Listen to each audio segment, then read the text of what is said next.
Alô, galera da Mocidade Espírita. Estamos começando aqui mais uma conversa, mais um bate-papo, para que a gente possa falar um pouco da nossa última reunião da Mocidade Espírita do Jorge de Medeiros, que tratou sobre a questão da superstição e o espiritismo. Convido vocês, né, que não têm ido, né, ou não conhecem os trabalhos da Mocidade da Assistência aos Necessitados Jorge Medeiros, que compareçam lá, nas reuniões nossas, né, para discutir conosco, para conversar conosco, para debater de maneira franca, sem nenhum tipo de viés dogmático, né, livre das compressões dogmáticas, ideias relacionadas ao nosso dia a dia, à nossa vida e à nossa relação com o que o Espiritismo nos ensina sobre Deus e sobre o próximo, né? As reuniões são realizadas aos domingos, das 10 horas da manhã até as 11 da manhã, tá ok? Esperamos você lá para conversar, para bater papo, para discordar, para concordar, para fazer as suas observações. Mas se caso você não puder participar presencialmente, usem esse espaço aqui virtual para dar sua opinião, para discordar, para concordar, para fazer seus comentários, enfim, né, extremamente importante para todos nós, né, essa variedade de ideias. Muito bem, o nosso tema do último domingo tratou sobre as superstições e o espiritismo. O que o espiritismo pensa sobre as superstições? Bom, Allan Kardec nos fala, né, que as superstições são opiniões, são crenças que nós vamos desenvolvendo, né, nas nossas relações diárias, no nosso dia a dia, no nosso mundo, tentando resolver os problemas ou tentando entender as coisas que acontecem conosco. E nós formamos ideias, formamos crenças. Essas crenças são pessoais, são particulares, ou formadas por um determinado grupo de pessoas que convivem muito proximamente, numa região, numa determinada estrutura sociocultural, e isso então vai passando, né, para as pessoas, pelo convívio, pelas relações sociais, e elas vão se desenvolvendo, e como elas não passam por um critério, por um processo reflexivo, né, no qual você busca motivos ou argumentos para de fato concordar ou discordar dessa crença, né, para questionar essa crença, para avaliar se de fato essa crença tem algum significado, elas passam a se tornar no nosso dia a dia, como a gente sempre ouviu falar ou a gente sempre conheceu essas ideias, porque elas refletem dos nossos antepassados, das pessoas dos quais nós convivemos, faz parte da nossa cultura, elas acabam se tornando como que verdadeiras, né? Então, folclóricas, né? Então, a gente passa a achar que isso então é conhecimento, né? E na verdade elas não passam de crenças. Não significa necessariamente que nós estamos dizendo aqui que conhecimento é necessariamente verdade, né? A verdade é algo mais amplo, é algo que nós estamos à procura dela, né? A própria ciência nos fala sobre isso. O próprio conhecimento científico é um conhecimento que está em construção, né? Então, é claro que tem conhecimentos hoje, né, que científicos hoje que superaram conhecimentos científicos do passado, né? Os próprios conhecimentos científicos eles vão se alterando, eles vão se aperfeiçoando, não é verdade? Então, enfim, os conhecimentos não são necessariamente verdadeiros. Contudo, nós podemos dizer que quando nós organizamos o nosso pensamento, quando nós estruturamos os motivos pelos quais a gente acredita,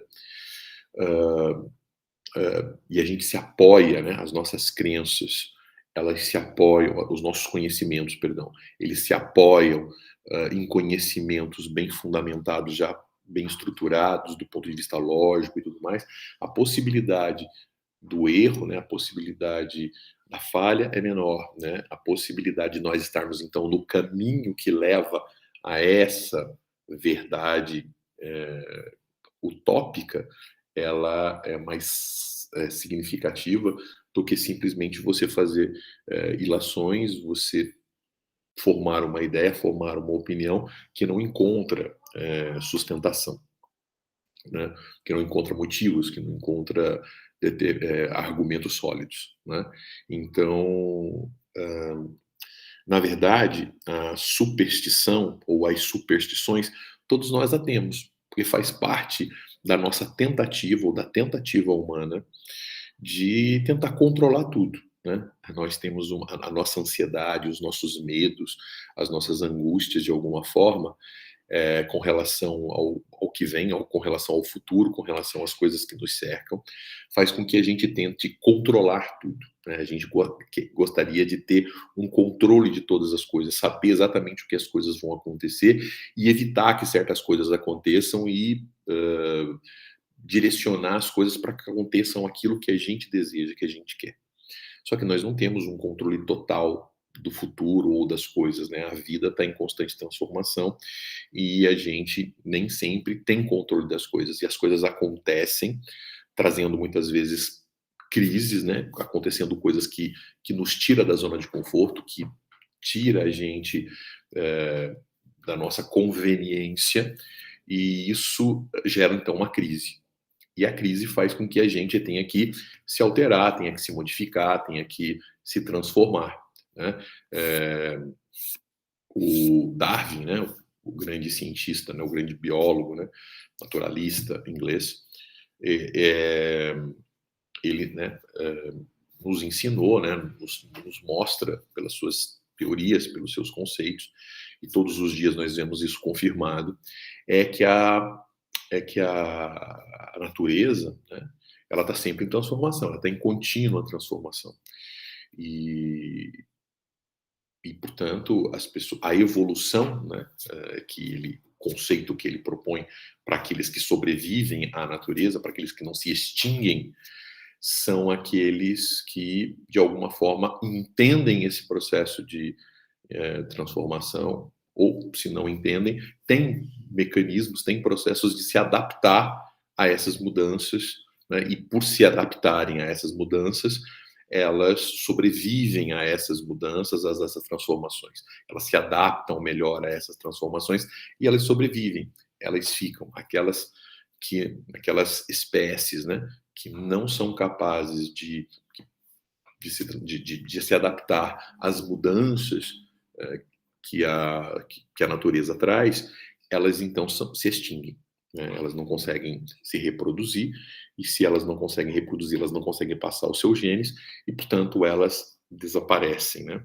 Então, na vida moral também é assim, né? Na vida em sociedade, independentemente da natureza, nós estamos passando, né, o mundo está em contínua transformação, né, a economia está em transformação, as relações sociais, as crenças sociais, enfim, elas estão o tempo todo em contínua transformação. Quem são as pessoas, então que melhor se adaptam às realidades? Aquelas quais são as pessoas, então, que enfrentam e superam e se dão bem durante essas mudanças, durante essas transformações, durante esse período de crise, né? São as pessoas, então, que buscam soluções, buscam pensar fora da caixa, buscam se alterarem, né? Saírem da zona de conforto, mudarem a sua maneira de ser, de pensar, de agir, para poder se adaptar a essas mudanças que estão efetivamente acontecendo, né? Na nossa vida, a mesma coisa, né? Então, a gente tende a entender as coisas de um determinado jeito e ficar achando que as coisas têm que ser sempre daquele jeito.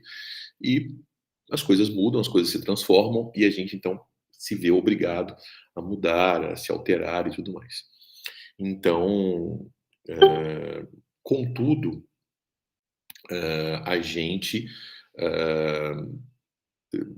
enfim, a gente gostaria que as coisas fossem assim, então a gente não quer a mudança, não quer a transformação, né? Newton, né, o grande físico inglês, ele já dizia, né, da existência da inércia, né?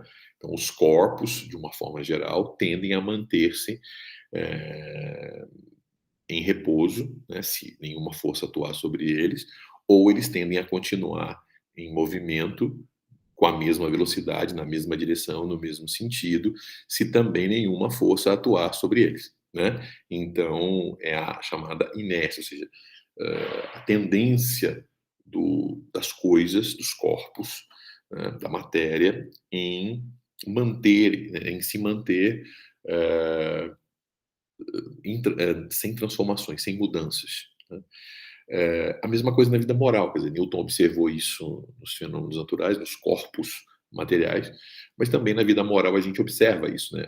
Nós não gostamos de mudar, nós gostamos de nos manter na zona de conforto, a gente quer continuar fazendo as coisas do mesmo jeito. Mudanças são coisas que a gente não gosta muito, a gente prefere entender as coisas como elas efetivamente são, né? A gente entende bem daquele jeito, a gente já está acostumado, mesmo sendo difícil, mesmo sendo complicado, mesmo sendo não fácil de conduzir as coisas do jeito que está, né? Mas a gente já conhece bem e a gente vai educando a vida. Então, entretanto, né? Entretanto, como a gente vê a vida se modificar, a gente quer ter algum controle disso tudo. Então, daí a gente começa então a observar e criar interpretações, ideias, pensamentos que nos, de alguma forma, de convicção ou nos proteja dos processos de transformações que vão acontecer, né?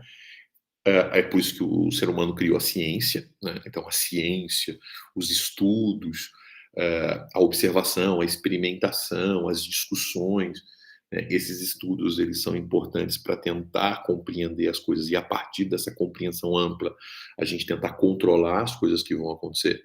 Então, por exemplo, o envelhecimento, né? Então, o que pode vir com o envelhecimento e como é que a gente pode evitar coisas ruins que venham com o envelhecimento, né? Doenças, né? Nós não podemos, nós sabemos que as doenças poderão vir. Então, como é que funciona o organismo? Como é que as doenças chegam? Como é que elas surgem? E como é que a gente controla essas coisas? Né? E como é que a gente tem controle sobre essas coisas, evitando ou não determinadas situações, determinadas circunstâncias? Então, a ciência, ela faz isso. Entretanto, a ciência é complexa, é difícil, ela exige da gente um processo reflexivo, um processo de estudo, um processo de pensar, raciocinar o tempo todo. É isso que fazem os cientistas, os estudiosos, o dia todo, né? Todos os dias eles se levantam e vão ler, e vão estudar, e vão experimentar, e vão participar de debate, e vão refletir, mesmo sobre aquilo que a princípio parece ser muito certo. Entretanto, no nosso dia a dia, para aqueles que não são cientistas ou para aqueles que a tendência reflexiva não é um hábito, não é um hábito, né? A gente tende a formar ideias preconcebidas que nos tragam uma certa tranquilidade. E ideias, às vezes, que são extremamente sem sentido, né? Então, por exemplo, se eu tenho medo de voar porque eu sei que um avião pode cair, né? Enquanto a ciência vai estudar quais são os problemas que podem surgir e quais são as contribuições de segurança que podem existir no avião para que o voo se transforme cada vez mais num, digamos, num meio de transporte cada vez mais seguro, algumas pessoas preferem, por exemplo, bater 3 vezes na porta, porque antes de entrar no avião eu bato 3 vezes na porta, né? Então, ou seja, mas qual é o motivo? Por que ele acha que batendo 3 vezes na porta, antes de entrar no avião, ele vai cair? Não, não tem um motivo, é uma crença, não tem um significado. Ele começa a acreditar que fazendo isso, né, ele traz um certo conforto, ele traz um certo, como ele não tem outros recursos, né, para evitar esse problema, e ele tem que enfrentar o problema, então ele se apoia em determinadas crenças. E obviamente, né, se o avião não cai, né, por motivos óbvios, né, então se o avião não cai, puxa, acho que deu certo, né, e aí ele vai e bate de novo, e aí dá certo, bate de novo, e isso vai, e alguma pessoa vê, ele comenta, e as pessoas começam a usar, e isso vira uma regra, né? E são crenças. Existem crenças extremamente sem sentido, como essa de bater na porta 3 vezes, bater o pé, ou vou evitar ver um gato preto, porque gatos, né? Sei lá, um dia você viu um gato preto e aconteceu alguma coisa ruim, e aí você relaciona que o gato preto é um problema, né? Dizem que agosto é um mês ruim, né? Porque no Brasil, por exemplo, nós temos alguns políticos, né, que morreram de maneira trágica em agosto. Então as pessoas têm essa maneira de achar que agosto é um mês, né, de cachorro-louco, é um mês problemático, é um mês difícil. Então é um mês que evita-se, né, fazer coisas importantes em agosto porque podem não dar certo. Então as pessoas começam a criar. Há pessoas, por exemplo, que passam a acreditar em números, né? Ah, eu vou comprar uma casa que tenha tal número porque eu acredito no número, um bom número são os terminados em 5, por exemplo, né? Eu vou evitar os 13, porque 13 não é um bom número, né? Né? Enfim, né? Como é que é isso? Né? Então, as pessoas vão criando essas ideias e percebam como essas ideias elas não são libertárias, né? Porque você fica preso a elas. Elas não contribuem necessariamente, porque elas não têm significado, elas não fazem sentido, né? Elas não contribuem em nada para você, a não ser de manter você calmo, mas elas, né, naquele momento, uma crença cega, mas elas não trazem contribuição, porque não é verdadeira, porque ela não está tendo influência direta. Porém, ela te prende. Então, se você tinha um ótimo negócio para fechar, uma ótima casa para comprar, com um ótimo preço, com uma ótima oportunidade, mas ela tem um número 13, então você perde esse ótimo negócio porque você está preso a uma determinada concepção. Você pode ter concepções diferentes, né? Porque o tempo muda e você se liberta de algumas concepções, mas se prende a outras. Por exemplo, você pode acreditar numa crença, né? Numa ideia, numa superstição de que tudo que é caro, de que tudo que é caro é melhor, né? Então, coisas que têm preços mais baixos, você desconfia, fala, não, isso aqui não deve ser bom, porque se é barato, ele não serve, só serve se for caro. E é por isso que você vai ver a Apple vendendo os celulares mais caros. E será que ele é melhor? Bom, a Apple, né?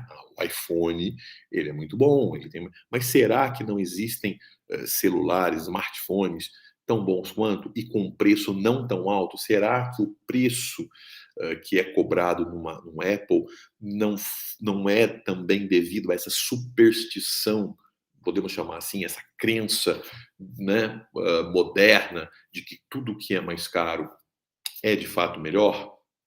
Será que eu não posso, né? Existem até estratégias empresariais de você mudar produtos, né? O produto é o mesmo, a base é a mesma, mas você cria um marketing, monta um nome diferente e você cobra mais caro um mesmo produto, né? Porque existe essa crença nas pessoas. Então, a doutrina espírita, ela mostra que muitas das vezes as superstições, os apegos, eles fazem com que a gente, baseado nessas crenças, né, que a gente faz, sem sentido, sem estruturação lógica, sem reflexão, nos prenda e nos traga dificuldades, nos limite a liberdade, nos limite o livre-arbítrio. Então, para que a gente possa viver da melhor maneira possível nas nossas relações com Deus, nas nossas relações com o próximo, na nossa relação com os espíritos, né? Nós superemos as superstições, nós superemos as ideias que não fazem sentido, que nós superemos aquelas ideias que não estão embasadas em argumentos sólidos no processo reflexivo. Que as nossas ações, que as nossas atitudes, elas possam ser refletidas o tempo todo, que as nossas crenças possam passar pelo crivo da dúvida, para que fique somente nas nossas ações, nas nossas atitudes, naquilo que a gente realmente acredita, os conhecimentos que podem ser suportados e que nos dão direção para o caminho em busca da verdade utópica, né, que a gente ainda está longe, né, de chegar, né? Bom, basicamente foi essa a síntese dos estudos que nós fizemos, e é por isso que Kardec, em tudo que diz, né, ele busca motivos e busca reflexões e busca debates. E é por isso que a gente convida você, né, não para acreditar e não para aceitar essa nossa ideia, mas para que você possa vir, discutir, debater, trazer novas concepções, fazer com que a gente pense, porque a grande proposta da doutrina espírita é refletir, é duvidar das nossas questões, das nossas crenças e buscar sempre conhecimento, ou seja, buscar pensamentos, ideias inspiradoras para as nossas ações, para as nossas atitudes, mas que sejam embasadas, né, no processo reflexivo, no processo lógico, em determinados motivos muito bem sólidos, para que a gente possa, então, ter mais segurança quanto à eficácia dessas nossas ações e pensamentos. Ok? Grande abraço a vocês e aguardo vocês lá para os nossos estudos. Abraço, até mais.